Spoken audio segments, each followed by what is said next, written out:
তারেক রহমান দুর্নীতির টুটি চেপে ধরতে চেয়েছিলেন, অথচ দুর্নীতি নয় বরং আজ জনতার বিচি চেপে ধরছে কেউ কেউ। কেন জানেন? কারণ বিচি একটি শতভাগ খাঁটি দেশীয় অর্গানিক বস্তু। এটি চেপে কোনো অস্ত্র ছাড়াই চাঁদা আদায় করা যায়। মানে এটি আনআর্মড কমব্যাট, একেবারে প্রাকৃতিক পদ্ধতি।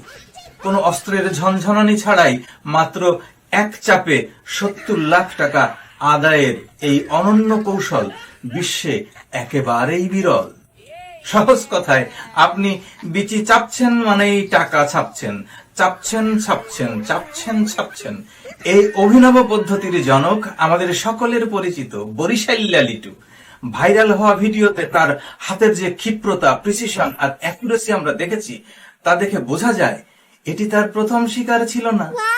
ব্যাপক অনুশীলন ও অধ্যবসায়ের মাধ্যমে এই বিচি শিকারকে সে একটি শিল্পের পর্যায়ে উন্নীত করেছে। এই ভিডিও ভাইরাল হওয়ার পরে তাই দেশ জুড়ে এক অদ্ভুত আতঙ্ক ছড়িয়ে পড়েছে। বড় বড় ব্যবসা প্রতিষ্ঠানে এখন এমডি, চেয়ারম্যান পদে পুরুষদের বাদ দিয়ে নারীদের নিয়োগ দেওয়ার হিড়িক পড়েছে। আর যে সকল প্রতিষ্ঠান নারী এমডি বা চেয়ারম্যান জোগাড় করতে পারছে না, তারা এখন নিরাপত্তার খাতিরে কার্বন ফাইবার বা স্টিলের তৈরি জাঙ্গিয়া আমদানি করার চিন্তা করছেন।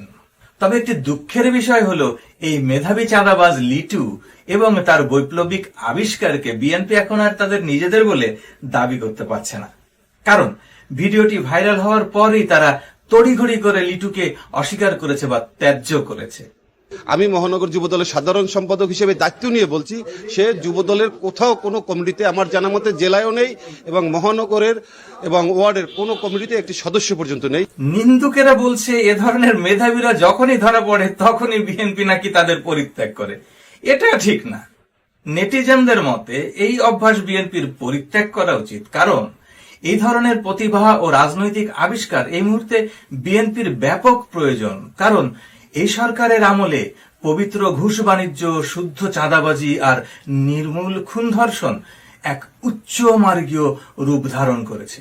শুধু তাই নয়, সকল প্রকারের জুলুম, অত্যাচার, নিপীড়ন এখন প্রায় ইবাদতের পর্যায়ে পৌঁছে গেছে।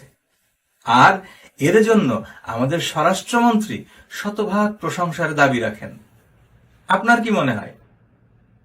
আমি শরীফ, আমি আপনার হয়ে প্রশ্ন করি, ভয় পাই না।